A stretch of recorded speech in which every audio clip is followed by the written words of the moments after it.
In today's episode, we will explore the evolving landscape of law school admissions and discuss why it's essential to assess applicants holistically, considering their non-academic attributes alongside traditional metrics like the LSAT scores or GPA. Let's talk about holistic success.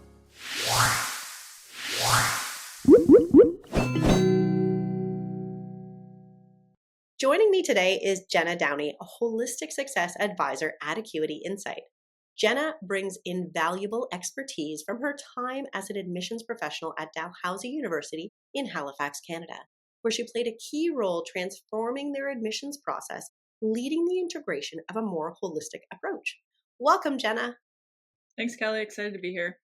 I am so excited to talk to you today, Jenna, because I know you have been chatting with a number of law schools over this past year. Today, I'd really like to learn from you some of the things that you're seeing, some of the patterns. So let's start at the very beginning. I'm curious to know what you've heard about law schools and what they think about holistic admissions. Yeah, so like you said, I've been, having conversations with various law schools in Canada and the US over the past year. And, you recognize after these conversations a couple patterns. Like every school is unique, every program's unique, but there's some patterns that come out. And I think, generally law schools are having the conversations around a holistic admissions process. It's something they're wanting to achieve.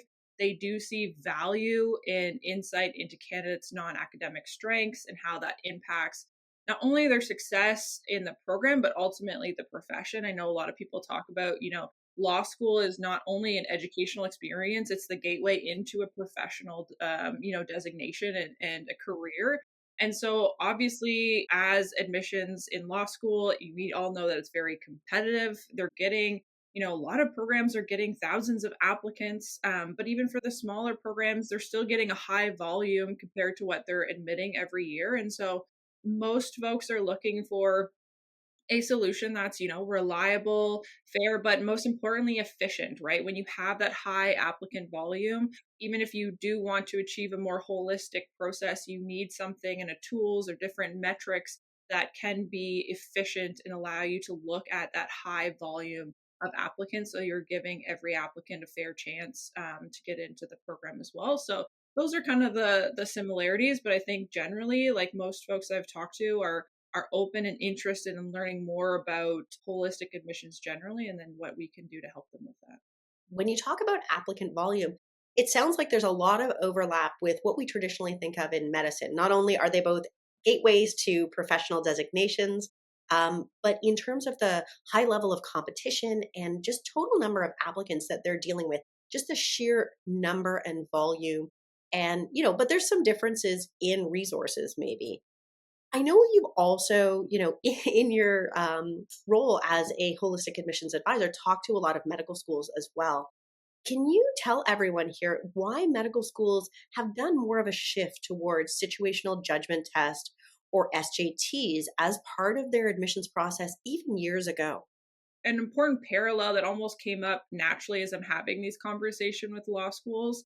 Oftentimes, when you're looking at different educational programs, some are more competitive, like we've been talking about, or some are higher stakes admissions. And I think, because they're both professional designation, there's some similarities. There's also very big differences, right?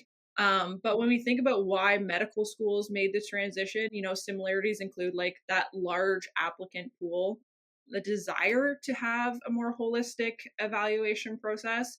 And then again, the desire to evaluate and identify students who not only excel academically, but also demonstrate interpersonal and professional skills that are needed to succeed not only in the program, but also the profession. And I think law schools, there was kind of, in the past, medical schools primarily looking at MCATs and GPAs, undergraduate GPAs, and prioritizing those, but looking into SJTs allows them to go beyond these traditional metrics that focus mostly on, academic ability. And so SJTs allow them to go beyond and look at a different aspect of the applicant, but it can be a reliable measure, but also a scalable measure that looks at it in terms of fairness and efficiencies. So again, I think there's some similarities and something that, at least in my conversations, that the law schools are taking away kind of what has been successful in medical schools around SJTs and different metrics that they're looking at. That makes a lot of sense, Jenna, because like medical schools, academic law schools, they're so focused on the rigor in terms of academics. And I think both professions, when we think about their admissions process, really historically overbalance the academic side of things. I think probably due to a combination of reasons. They're pretty easy to measure relatively. And they do predict some outcomes. Part of the success or likelihood of success of someone.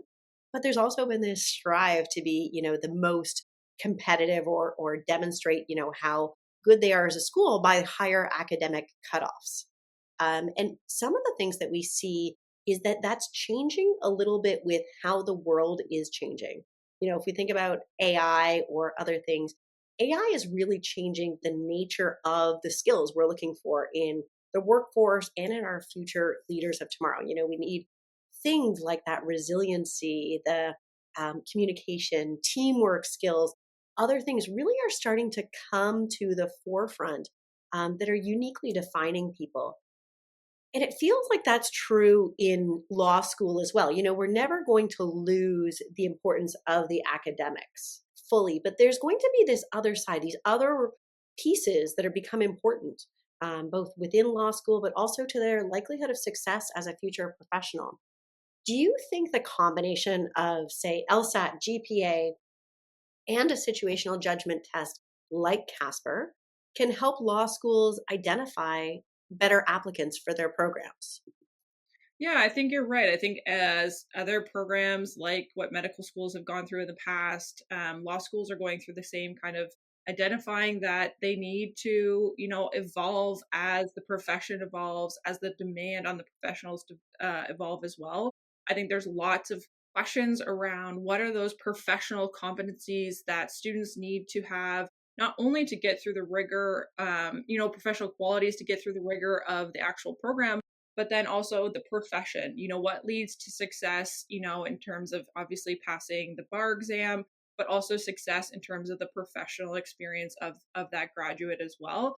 And so I think that, yes, it is a competitive professional admissions process. And I think, when we think of rankings and the impact that rankings have, people bring it to the discussion that I'm having in terms of like, how can we look beyond just LSAT and GPA, but do it in, like I've said before, a way that is reliable and efficient? And I think, like you're saying before, LSAT and GPA, yes, they're important, but they're not always the whole picture. We talk a lot about when I think about admissions in my own experience, I always think about it in terms of like pieces to a puzzle, right? And you think of like your application process overall. Yes, LSAT and GPA are important for predicting certain things of success in a program, but you also think of what are those other pieces. And I think over the last year, especially my conversations, people have been saying, okay, we think we're missing a piece of the puzzle. What is that piece? And it usually tends to be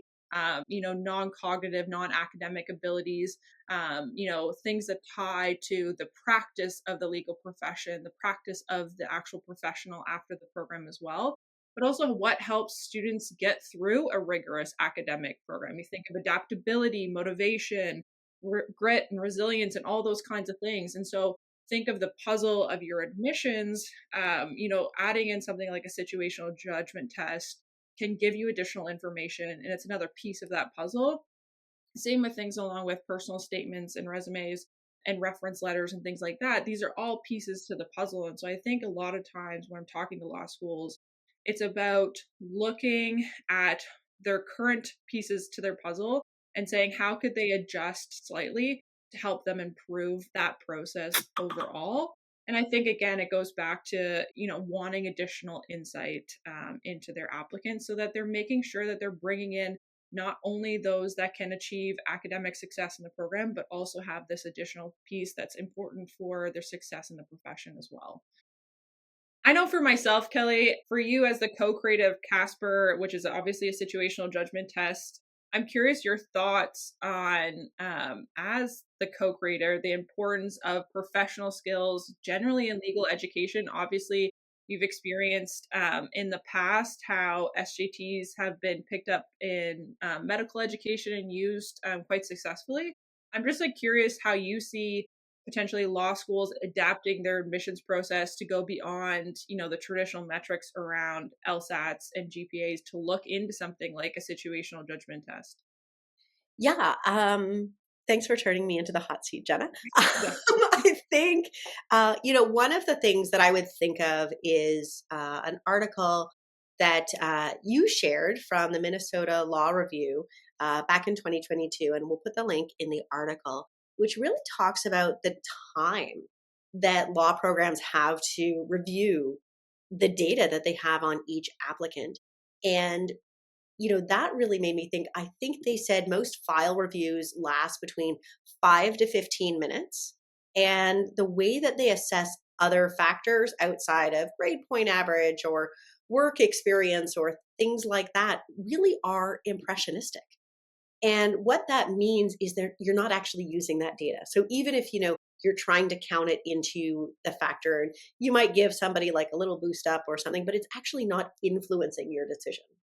And that was part of the reason that we developed Casper in the first place, is that we had our personal statements, and this was well before AI, but they weren't being necessarily written by the person themselves. They were really village statements, which meant it wasn't just about me writing my statement about why I wanted to go to law school or why I wanted to come to your law school. It was about really at the time, who else do I know who's is a lawyer, has been to law school, knows something about the profession, worked in and around there, and getting them to look and review and edit my personal statement. And so, really, it became more about who do I know around me to help me craft something that I think is going to be appealing, that the schools are then flipping through and having 5 to 15 minutes to try and incorporate all this information.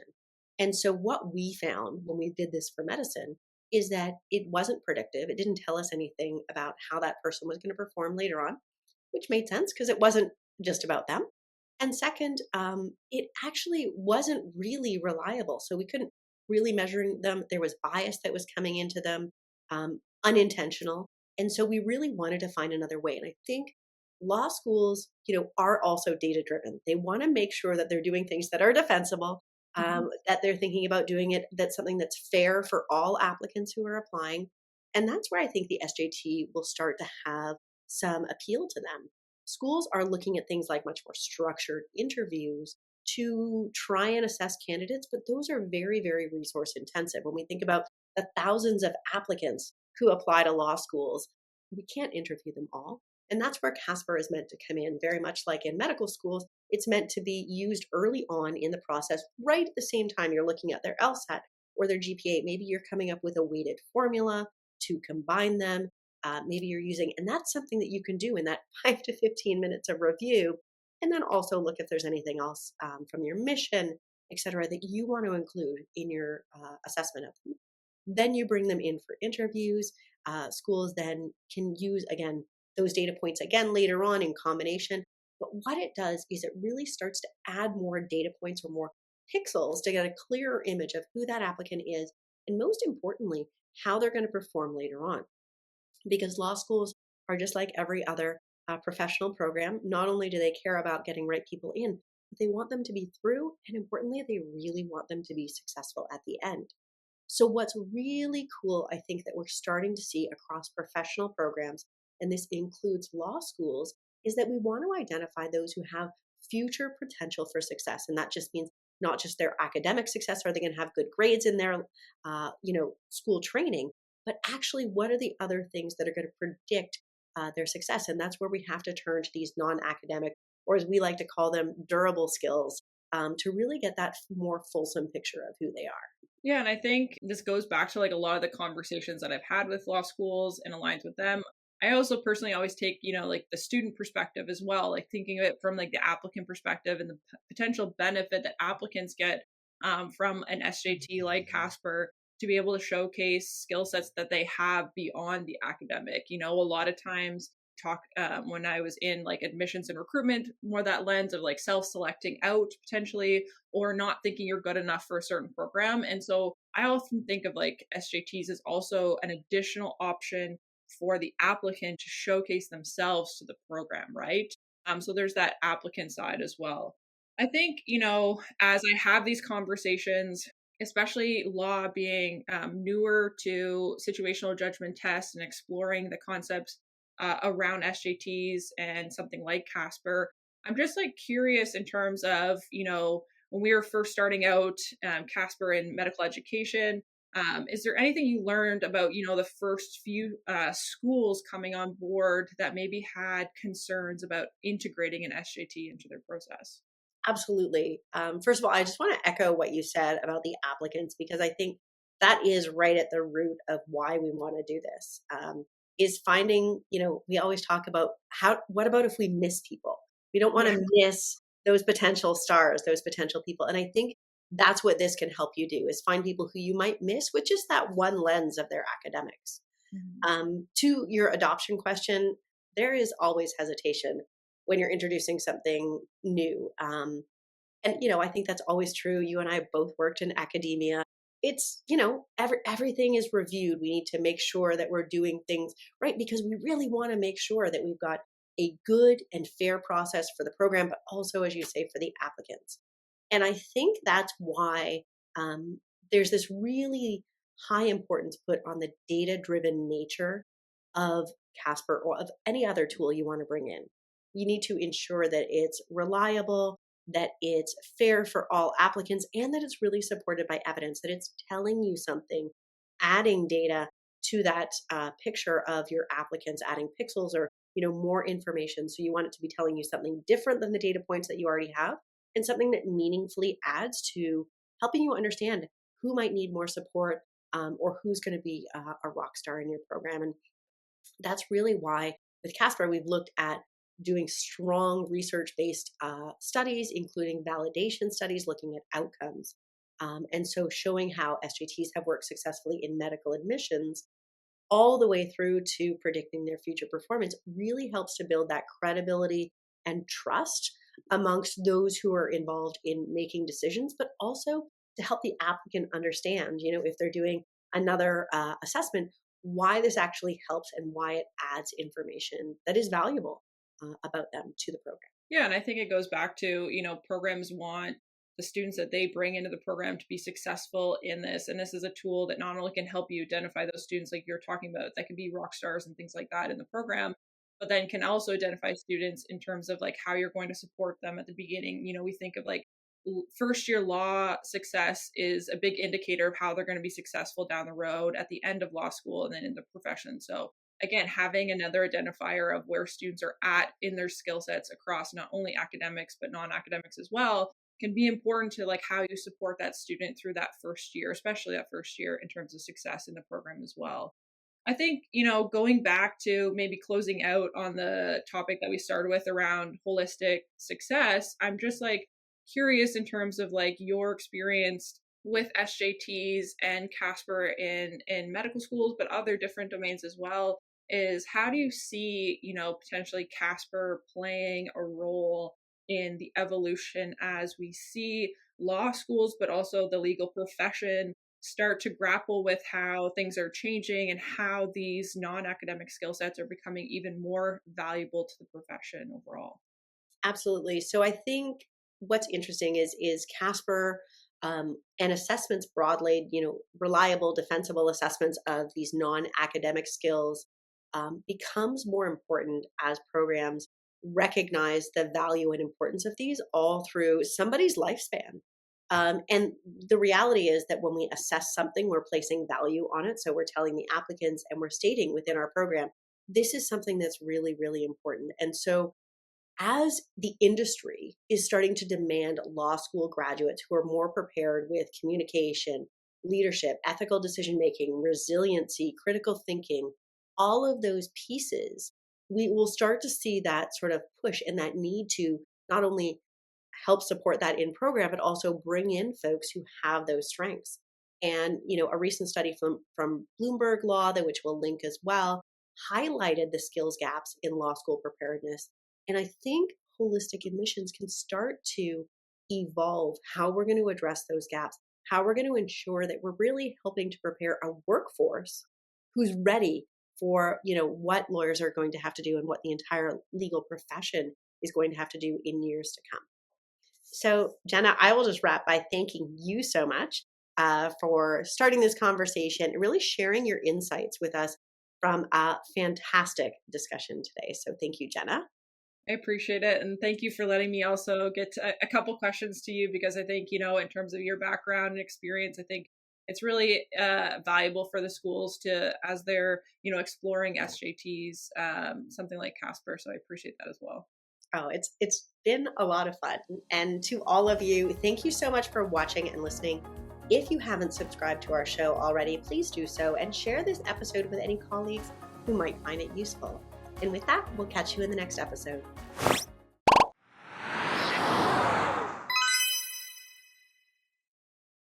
If you enjoyed this episode of the Holistic Success Show, please be sure to check out our other episodes. We have episodes coming out regularly all the time, so please be sure to subscribe so that you can stay up to date on all things related to student and program success in higher education.